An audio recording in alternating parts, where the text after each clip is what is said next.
barking dog. Hello and welcome back to Talent Thrives Here, where we talk to people managing people.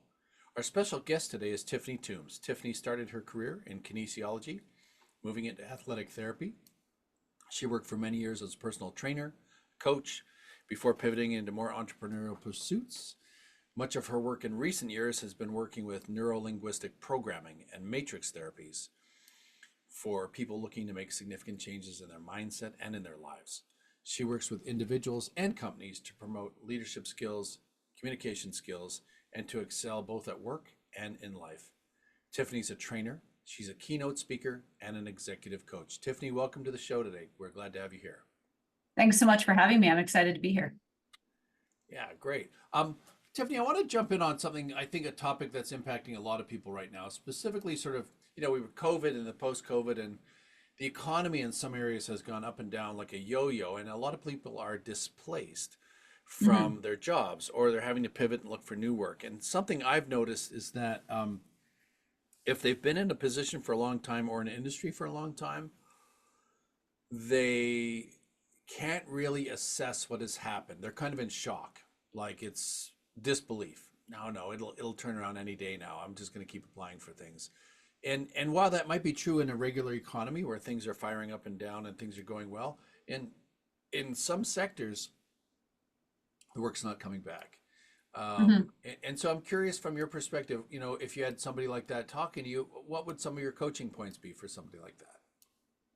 Yeah, so the first thing that I like to do is remind people that we're actually not wired for change. We are wired to stay the same. And anytime there's any sort of change, whether it's a big change like what's going on, COVID, everything that's going on with the economy, AI, all of these massive advances. Like I think a lot of us feel like in the last 4 years, we've lived a lifetime or two of, nonsense and chaos.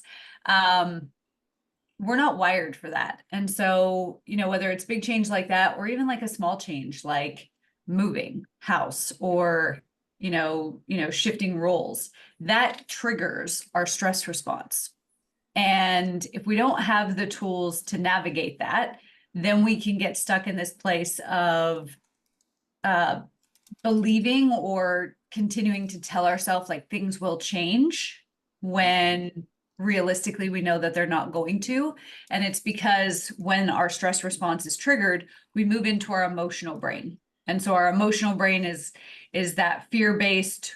It's also worst case scenario thinking, but it might be like that hopeful, like, but what if, right? There was actually a study done in the 50s or 60s, I think, at Harvard with mice.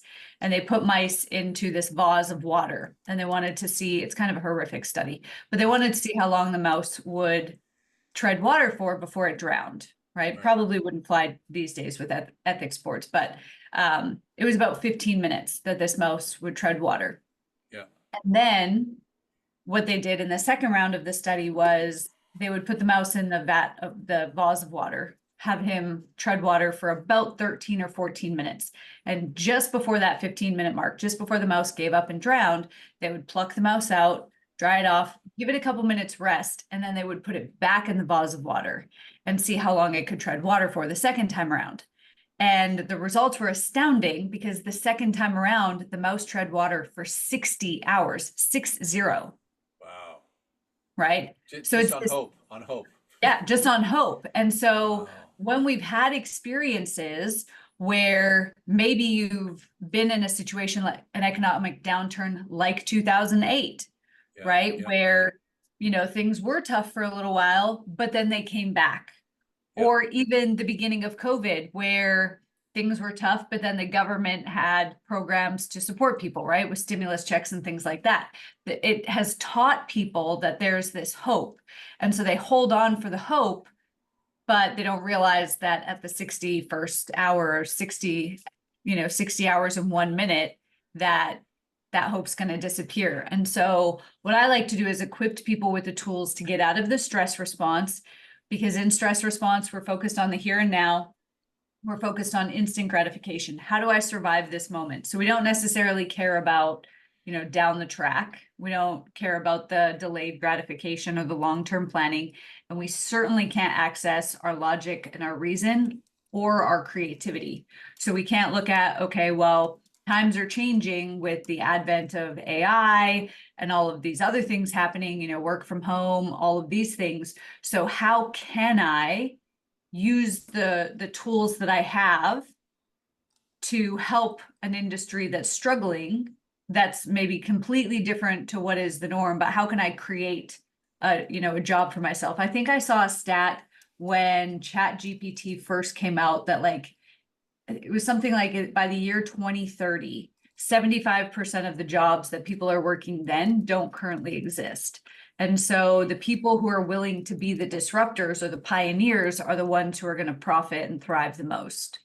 Yeah. Wow. Wow. Yeah. It reminds me a little bit of thinking, when I was a kid, we had in my area, we had more union jobs and we had, big steel factories, big auto manufacturers. There was a real blue collar base, Mhm. and it was generational, like second and third generation automakers and second and third generation steel workers, and they all had pensions. And so it created a strong middle class economy in our region of the country. And when free trade kicked in, I think early 90s or something, then a lot of stuff started to move to Mexico. And it was the same sort of wave of people going, but this is the way it's been. My grandfather did this and my father did this. And what they just couldn't do anything, but they were just sort of stunned by what was happening. And it was like the end of an era, right? It really was. And those industries still exist where I live, but probably a shadow of their former selves. Like maybe 15 to 20% of the same production gets done here, and most of it's in Mexico or Asia or somewhere. Um, but I was curious about, it feels like it's impacting now, not just that was a wave and it was a generational wave and it lasted for quite a long time. Now it feels like the pace of everything is happening boom, boom, boom in 3 to 4 or 5 years at the most. It doesn't take a decade or 2 decades. It's like this rapid, rapid change. So I'm wondering also, like, what do people beyond getting out of that kind of, flight or fright response, or some people call it the lizard brain, where you've just gone to this kind of like survival mode. Um, are there other things, like I often tell people, get out of your house for at least an hour every day. If you're working remote, get out of your environment to change the look around, right? Like even walk to a coffee shop, take the dog out, but do not get to Friday and realize you haven't left the house. This is not healthy. Even if you're making money and things are good, get out of the house, right? So I'm just curious, are there other sort of things that you can coach people, whether it's a company or an individual, on ways to manage their stress levels through things like this? Who should they talk to? What sort of things would you prescribe almost on a daily or weekly basis that are coping tools, I guess, coping mechanisms to try and help, whether it's a company or an individual, try to push through really difficult times. Yeah, absolutely. I mean, there's a couple really simple lifestyle shifts that we can make that have a massive impact on helping the body break free from that stress addiction cycle. So when we're constantly sitting, when we're constantly in front of our tech, it actually disrupts our body's natural rhythms. And then we get out of sync. And when we're out of Yeah. sync within ourselves, then we're more easily overwhelmed. The anxiety starts to come on. Long term, that leads to burnout. So a couple simple things. Number one, get some morning sunlight. So Right. when you get up in the morning, go outside. Bonus points if you can put your bare feet in like Yeah. the cement, the soil, the grass. And I Yeah. know that that sounds really woo woo, but there's plenty of science to back up Yeah. that grounding helps. But morning sunlight does a couple things. Number one, it increases the amount of melatonin that our body produces, which our body does produce it naturally, right? Yeah. Yeah. So the more natural melatonin we can produce, the better quality sleep we're going to get. The second thing that morning sunlight does is it actually turns off the depression circuit. So neuroscientists at Stanford discovered that there is a depression circuit in the mind, and there's a couple things that turn it on, which I'll talk about in a second. But one major thing that turns it off is that morning sunlight. Hmm. No sunglasses, ideally no sunscreen, with as much bare skin showing as possible. Yeah. We're obviously recording this in the summer, and so that's a lot easier than, yeah, I grew up in Right. Canada. In the winter that would be challenging, but Yeah. do your best. If it's a sunny, like clear sky day, you really only need 10 to 15 minutes. Right. Face the direction of the sun. You're obviously not going to stare directly at the sun, but I'll go outside in the morning. I'll do my stretches. When we had a dog, I would let my dog out and I would just go out with him, drink your coffee, read your morning paper, whatever, just be facing the direction of the sun. If it's a cloudy day, then you'll probably need about 20 to 30 minutes. Right. Then it's also going to sync you back to your own cycle, right? So it's going to really solidify that cycle. The second piece is sleep. People greatly underestimate the amount of sleep that they need. So men need 7 to 8 hours a night. Women, we have different hormones, so we need about 8 to 10 hours. Wow. Now, I know that that's, not feasible for everybody. I have a 2-year-old right now who's going through a growth spurt and wakes up hungry in the middle of the Right. night. So, we do our best to get as much as possible. So figure out the time that you want to wake up in the morning and then count at least 8 hours back from there. That's Yeah. the time that your lights out. Yeah. Before that, we want to be 1 hour tech free, ideally prior to going to sleep. So no phone, TV, tablet, computer. And I know that this is hard for people. They like to, scroll social media, but all of that just amps up your system and it actually delays your body from producing melatonin. So if your cortisol is being produced, one of your stress hormones, melatonin automatically is turned off. So we want to decrease the stresses. We want to do things that are nurturing, take a hot bath, hot shower, do some stretching, spend some time talking with a loved one, journal, read, whatever you'd like. Yeah. Anytime after 4 p.m., go outside and get the afternoon, evening sunlight, because that's going to tell your body to start producing melatonin. Again, no sunglasses, ideally no sunscreen. Again, you're only going to be out there 5 to 10 minutes, but it's going to start producing that melatonin so that you can get a deep, restful sleep. And like, if you change nothing else, if you take nothing else away from this podcast, sleep alone will dramatically decrease your stress response.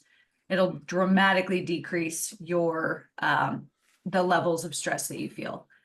A couple other things that you can do. We have a natural rhythm in our body, which means we need to take a break every 90 minutes to 2 hours. And when I first learned this, I was like, there is no way. Like do you know how long my to-do list is? There's absolutely no way. But I was like, for the sake of research, I'll Right. try it out. It only needs to be like a 10 to 15 minute break. Anywhere between 10 and 30 minutes is the ideal time. And this is a stimulation free break. So you're not Right. scrolling social media, you're not doing household chores, you're like just blank in the mind. I'll go meditate, I'll do some breathing exercises. Sometimes I'll just kind of sit and stare at the wall. I'll go lay in the hammock, whatever it is, right? This is when you can go for a short walk. And it's going to give it's almost like every 90 minutes to 2 hours, our brain runs out of fuel. And it's like your car fuel tank being empty, right? We need to refill it. So you're going to come back. And when I started doing this, it totally made up for the fact that I don't get a solid 8 to 10 hours of sleep a night. My energy levels became consistent throughout the day. And Yeah. 2, you're going to have so much more focus. You're going to be so much more productive in that 90 minutes to 2 hours that it's not going to matter that you're taking the break. And then the other thing is just move, especially when you're feeling stressed or overwhelmed.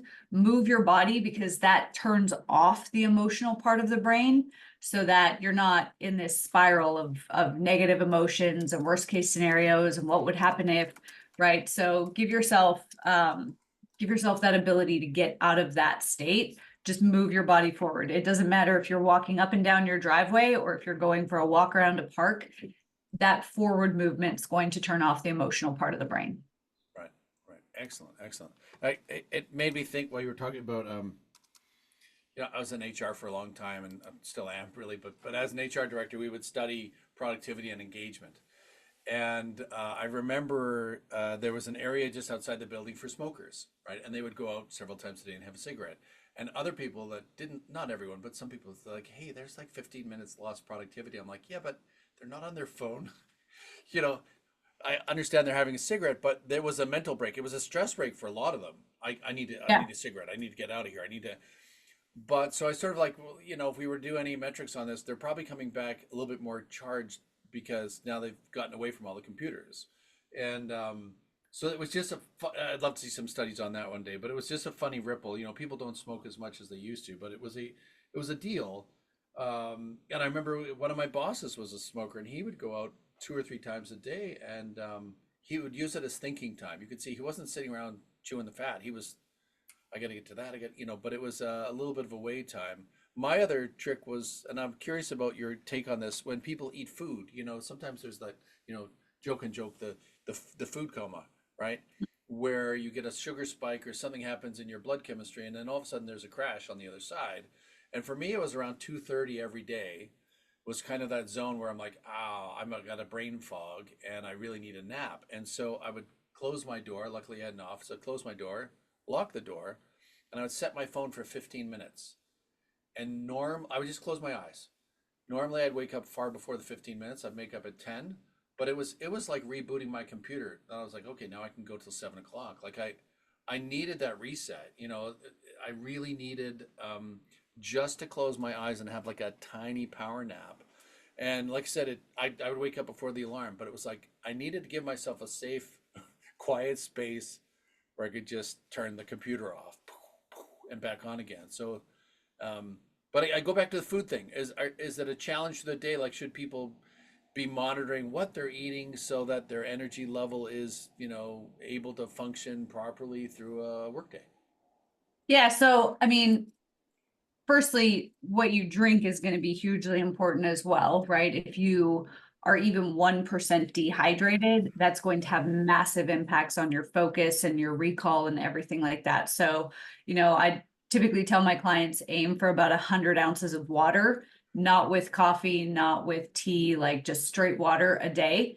And then, yeah, you do want to start paying attention to the food that you're eating. And if you're finding that you're crashing after certain foods, we want to work in those breaks so that we know it's actually the food that's causing the crash and not just that you've been pushing through for, 6 hours and your brain is just completely devoid of energy.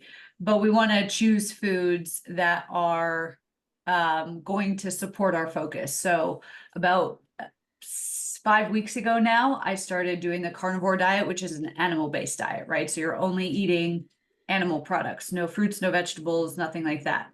And I did it because I was still very much in like a postpartum brain fog, and I had been doing a lot of reading that it really helped like balance hormones and get focus back. And so for me, I know if I'm having that little portion of meat at lunch, and a little bit of cheese with it, my focus throughout the afternoon, I don't have that crash anymore. Where if Right, I was eating, like a lot of carbs or something like that, sandwiches, things like that, pasta, I would definitely have that crash. So, right, and I'm not necessarily saying that everybody should do carnivore diet, but just start keeping track, right? right. Like there's everybody out there who's going to tell you like you need to eat this or this is the best diet or this is the best diet. Well, we're all different. We all have different ancestry, which means we all have different DNA. So like, for example, if you have Asian descent in your ancestry, we know that you have a bigger pancreas, which means you are better able to process rice than Mm, people who mm, don't have Asian descent. And wow. if your ancestry grew up closer to the coast, you have a different size, like your colon is longer or shorter, depending on if you grew up in the prairies or on the coast. So it's more about I'm an advocate for you are the expert in you. And so Mm, start keeping track. Like I eat this, and here's how I'm feeling a couple hours later. And that's going to tell you if the food that you're eating is responding well to you or not. I was working with a sports team in Australia once, and I said, I want you to write down what you're eating and how you feel 2 hours later. I don't care if you eat McDonald's every day. If you feel good 2 hours later, then I mean, obviously I'm not advocating McDonald's, but that's working for your body, right, right, right. right? So, and a lot of them initially came back and they're like, oh, I felt normal. And I was like, but what is normal? Like, what does that feel like? And they're like, well, Mm. bloated, gassy. So we want to start putting like two and two together, right? Yeah, Yeah. that it's not normal to feel gassy. Like women, for example, we've been told our entire lives that PMS and painful periods are normal, but it's Mm. actually a sign that your hormones are dysregulated. And when you get your estrogen, progesterone levels in check, then that goes away. And it was like a Right. game changer for me. I was like, oh, I'm not spending 1 or 2 days in bed in the fetal position every month. Right. This Right. is amazing. Right. And I just thought that was normal for me. So when we start to look at like how we're feeling 1 to 2 hours after we eat and the foods that we're eating, then we can start to figure out, okay, every time I eat this, I'm getting this feeling. So maybe I'm going to remove that and see how my body responds. Yeah. Wow. Great. That's amazing. I always find it interesting because you go to the doctor. Sometimes the doctor gives you, you do this, do this, do this, and then if you research it, some of the research says don't do that. Because their Western medicine has a certain purview on things, and it's not always. In my own life, I remember in my early 20s, I was really ill for quite a while, and if I ate anything, I would have to sleep for about 2 hours. Like I could barely function. I was just so exhausted, and I eventually went on my own because I tried everything. The medical, my doctor in the hospital said, try this, try this, try this. Nothing was working. And I found a program on celiacs, and their diet is like no carbs. There's zero sugar, and it's primarily uh, meat and greens. Very similar to a kind of caveman diet or one of those, or an Atkins or. Anyways, I did that for about 3 months, lost 30 pounds. My energy spiked. I didn't need to nap all day. I could eat. And then I went to see my doctor, and he said, "Oh, we're checking you in the hospital. Something must be wrong." I'm like, "No, I'm feeling great." But it was just strange to watch their reaction, like, "Oh, you might have Crohn's now." No, I'm feeling fantastic. No, no, you're sick. It was really odd to see the flip on it. Before you were telling me I was fine, but you couldn't fix anything. Now I fixed it on my own. So I found that really strange. And again, I went looking for naturopaths after that, and more uh, Eastern medicine, and finding that their alignment around, again, more food sensitivity and figuring out what's going in your body, and also are your the bacteria in your gut, is it healthy or not? Like, they basically broke it down to say there's good and bad bacteria, and if the bad bacteria gets to a certain ratio, it's now killing the good bacteria, and now your gut's in this weird cycle, and so on, so on. So, but no doctor could tell me that at the time. It was, again, seek it out on your own, figure it out. It, So, Yeah, it's so great. Like Western medicine is really great for like emergency situations. You get, you break your arm, you get hit by a car. But I'm always an advocate of, looking for the natural way first, because Western medicine for chronic health issues tends to focus on treating the symptoms and not necessarily the root cause right. of the issue, right? For years, I was suffered from chronic fatigue. Like I could not make it through a day without multiple naps. It was Yeah. becoming debilitating, and I kept going to the doctor, and they kept telling me, "Oh, you're just iron deficient. You're just iron deficient. Just take more iron." And so I'd take iron, and initially I'd feel good for like a week or two, and then it would be right back. And what I later found out was I actually had a copper deficiency. And Wow. so copper basically opens the door to the cell to let iron do what it needs to do. So yes, my body wasn't using iron effectively, but not because it didn't have enough iron, it's because it didn't have enough copper.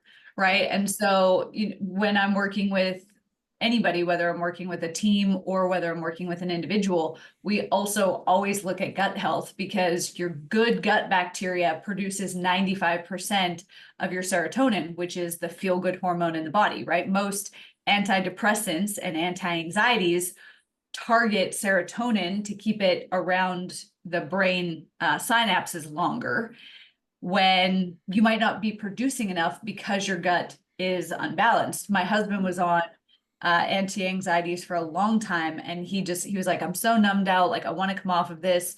And the doctors were like, "No, you're going to be a danger to society, you can't come off of it." We weaned him to the lowest dose, and then we started weaning, like, skipping every other day and then every 2 days. Yeah. But we healed his gut health, Right. and we cut out marijuana at the Yeah. same time. Yeah. And within 28 days, he's been antidepressant free or anti-anxiety free for Yeah. over a year now and hasn't had any issues.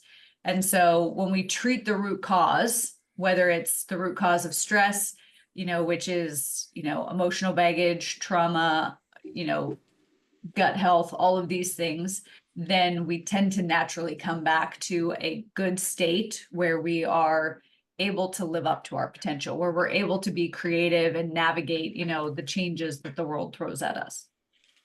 Excellent, excellent. Yeah, it's and I think you're very well aware that the advertising and the diet most North Americans have is not really conducive to a healthy No. lifestyle. The stuff that's marketed to us, by and large, and the fast food and there's some great studies. I don't know if you've seen. There's a show on Netflix that I saw a while back. It's the subheader is Blue Zones, where this fella found places on the planet where people are outliving everyone else, and they're not outliving in a terrible state. They're outliving and still quite healthy and vibrant. And again, he initially thought it would be diet, and in the end, he finds there's about 5 different metrics and part of it's socialization, community. Diet is their geography. Like a lot of these places are on the side of a hill, so that he said just to get to your friend's place, you either have to go up or down like stairs. And he said North America, we build seniors homes that are flat, and we, as we get older, look for bungalows so there's no stairs. And he said that's actually shortening our lives because Yeah. going up and down stairs is beneficial for our bodies, that fluid exchange of moving around. And one of the other things was interesting. I think it was Okinawa, south of Japan, an island where they have no furniture that we would normally consider 20, 30-inch seat height. They sit on the floor on mats. So he said all day long you're doing squats. You're effectively, you don't need a gym because your whole life is going up and down every single day to the floor, off the floor. And he said a lot of them gardens. So again, up and down, up and down. And he said Yeah. that keeps our joints moving, just basically designing a better mousetrap, so to speak, for people. The area they live in is conducive to more exercise than, they don't have barca loungers or lazy boys or, that's not their culture. The other interesting thing I wanted to point out was that they have a saying in Japanese. I can't remember exactly what it is, but the saying translates to 80% full. And they say it before they start a meal. So the idea is do not fill yourself, leave room always at every meal. So it's again, a social construct for this village or this part of the world. But, and anyways, there's 5 or 6 different areas on the planet where he's located that a mix of different things, including diet and exercise and societal sort of community, has I think created more these time little in pockets. nature was one of those. There was more time in nature as Yeah. well on one of those lists as well.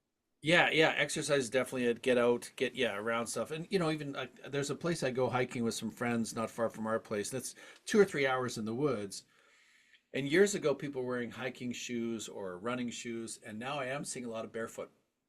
I'm seeing people hiking through the woods barefoot, and it was about 3 years ago. I'm like, you got to be kidding me! And so now we do it, and it does feel great. It really does feel, and your feet toughen up, right? Like Yeah. it's a good exercise, but there's something, obviously the studies have shown there's an exchange at some sort of level between energy in your body and the ground, and grounding. It's very valuable. um, but I find we just feel better. It's strange. The first few times we did it without this feel is a little different, but then you feel like when you're a kid, kids ran around with barefoot all the time, right? So I was Yeah. surprised. But Tiffany, I want to pivot for a second and focus on your business and your practice and your consulting work. Can you tell us a little bit about that and kind of what the sweet spot is? Where do you align really well with, small, mid-sized, large companies, or in your public speaking areas? Where do you? I just want to focus on your business for a few minutes, if you can tell us more about that.